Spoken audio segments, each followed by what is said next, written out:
Hi, hello, and welcome back to Gone Home for one last final time.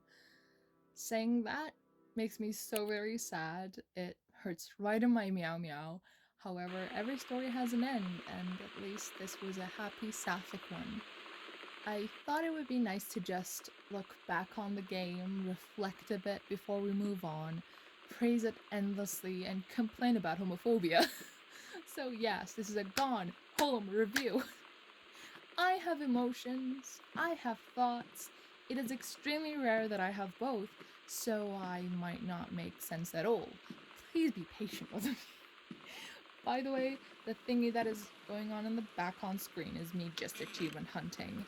I've also found out through the wiki that I missed out on a journal entry and that there's an Easter egg. So let's get those out of the way first, shall we?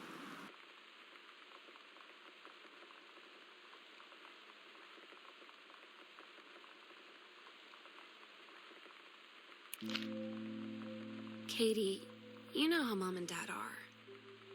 Not exactly super open-minded about things.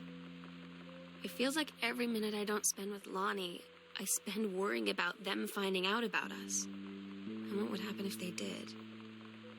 You know Dad's joke about the nunnery that he'd tell whenever he brought boys around the old house? I wonder where he'd want to send me.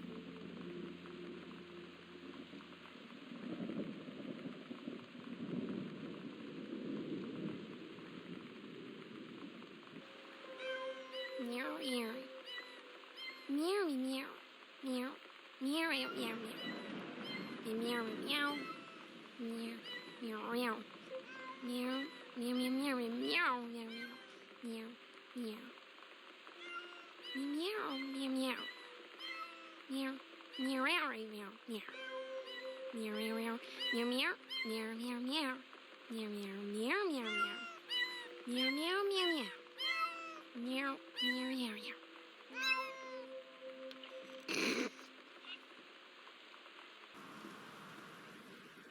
Before we take a look at the things I want to talk about, especially that poppy we just listened to, I want to say a huge thank you to the Fulbright team. Gone Home is such a well made game. From the manuscripts to the little details here and there.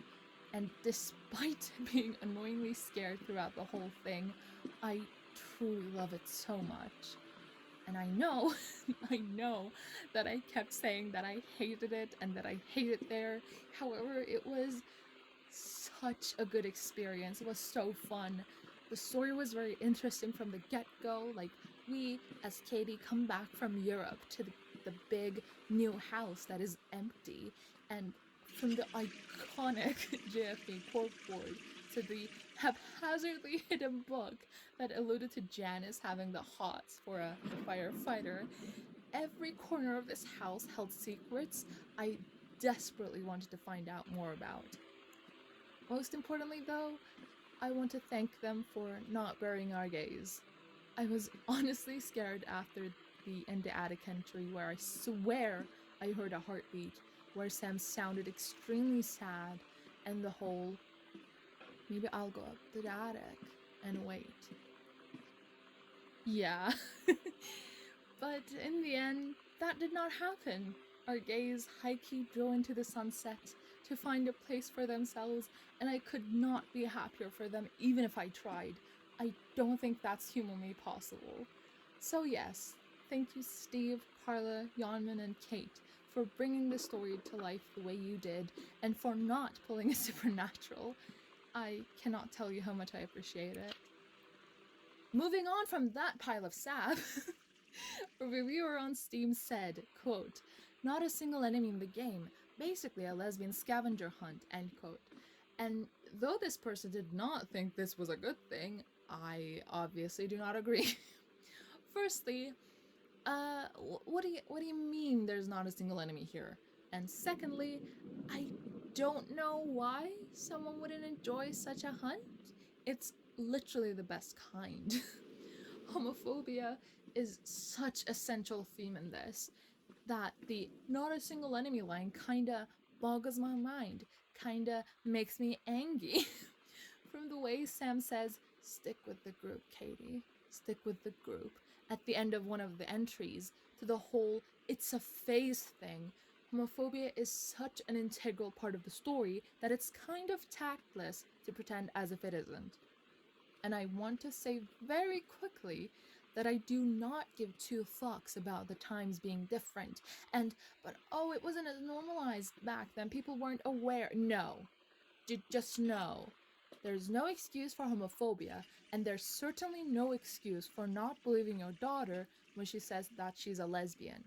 Side note, the fact that homophobia, lesbophobia, transphobia, and all of those still exist, that is still a thing, that hate crimes against the LGBT are still happening, makes me so angry. It pisses me off so much. But I'm not going to get into it, because if I do, I will just start speaking a mile a minute while making no sense at all. So let's move on, shall we? Another thing I want to talk about is the journey of Sam's manuscripts and how it reflects a lot about her relationship with her sexuality and overall herself. First things first, the Turtle People Part 1 story. I don't remember if I mentioned this when I first found it, but Captain Black saying, "There ain't no paradise and your father were a liar," and the first mate replying with, "We'll find the edge of the world and you'll see her father was no liar," just screams religious trauma and conditioning to me. Let me explain. Firstly, here, Captain Black, great pirate antagonist name by the way, acts as Sam's intrusive thoughts. He appears out of nowhere after Allegra thought she lost him, after Sam thought she got rid of her religion questioning phase. Sam, bless her heart, does not want to believe or listen to Captain Black. She wants to believe her father, who has given her a white Bible, who jokes about sending her older sister Katie to the nunnery, who tells her about paradise and all of this religious stuff that is also homophobic. The first mate here acts as her instinct and willingness to believe her father over her own thoughts. Why would Terence Greenbrier, her beloved father who isn't a competent writer, lie to her? It is important here, in my humble opinion, that it is the first mate who says this, rather than Allegra, Sam's self-insert. This tells me that either one, she told Daniel about her intrusive thoughts, since they were friends, and Daniel replied similarly to the first mate, hence, the first mate acting as the one to crush those doubts. Or two, rather than be a stand-in for Daniel, the first mate acts as the angel on her shoulder, while Captain Black is the devil. So Allegra, aka Sam, is just taking it all in, trying to make sense of it all. I also want to add that I love the stickers on the cover and I want them, especially the one on the top right and the one sleeping. Moving on to the one I think is perhaps the most significant of all, the Green Glacier Part 2. Before all else, it literally has "private, do not read" written on it in red. I don't think we need further proof that this was the manuscript, but I still want to talk about it because I'm annoying. The big thing, the action in this one, is the Amazonian queen turning the first mate into a woman. The two things I want to talk about here are the following lines. First of all, Allegra saw that the first mate had changed. He was no longer a man at all, in fact.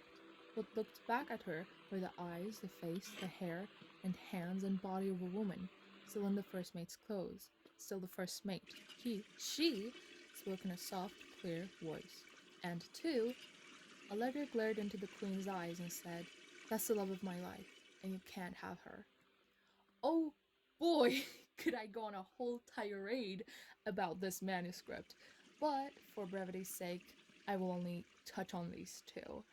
I feel like we can look at Allegra quickly correcting herself as a moment of silent acceptance. In terms of Sam's real life, this could have been a moment of epiphany she had while watching She-Ra. Sam might not have acted on this epiphany at the time, we have no way of knowing that. However, Allegra goes, "That's the love of my life, and you can't have her," pretty quickly, showing that at least at the time of Sam writing this, she was aware that her first mate in life would be a her. And we can see from the drawing of the pistols that she was ready to be with the love of her life, whoever it may be, despite whatever the society threw at them. whatever it took for them to be together. A quick detail that I really liked is that Sam mentions the crew readying their swords too. This might have been a silent promise to herself that she would surround herself with people who would stand by her and fight with her if necessary, or not. Whatever the case is, I just wanted to share my thoughts with the class. The last manuscript I want to talk about is The King's Labyrinth, and I want to treat this differently than the other two. This one is, first of all, undated. We don't know when it was written, however, it was after the Green Glacier, as the first mate is still referred to as she. I want to hypothesize that this was written after Lonnie and Sam became a thing, and perhaps right after Sam was grounded. I also want to argue that this manuscript right here is Sam trying to come to terms with the facts that 1. Terrence grounded her, possibly also not allowing for her to meet with Lonnie outside of school, her coming over, etc. And 2. Lonnie was leaving her, and there were too many loose ends, uncertainties, and unknown variables associated with that departure. I could honestly talk solely about this manuscript for 20 minutes, but I don't want to bore you, so for briefness sake, here are some highlights. 1. The first mate is literally Lonnie. 2. The king mostly symbolizes the father, but also whoever it may be that are against them. 3. Quote, the thing was hunched over the blue orb, end quote, is literally Terrence hunched over the blue typewriter in the greenhouse. The silk unbreakable thread is a symbol for their love, maybe a nod to their S+L necklace set. So the first mate basically disappearing and the unbreakable thread dangling limply screams a metaphor for separation to me. And 5, they I'm they squeeze each other's hands 3 times. It is a well-known symbol for I love you. I cannot get into that. I will literally start screaming. So moving on. I quickly want to note that I don't know if it's just me interpreting these this way or if it was Fulbright's intention to do so. But I find it fascinating that we can see all of this from her creative writing projects. Also, originally I was going to talk about the transgression, about Terrence and Oscar's relationship here. However, Tumblr user Clockwork Worlds, say that 5 times fast, did it better than I ever could have. So I leave a link to it down in the description if you'd like to read it for yourself. To wrap everything up, a TLDR if you will, I love this game. I'm so glad the lethe from however many months ago decided to buy it out on a whim because it looked pretty. And I hope you liked it as much as I did. I personally loved every moment of this lesbian scavenger hunt. Like, I could make 20 more videos talking about it. But this is the end, and I hope to see you on another adventure. Lethe out. Bye.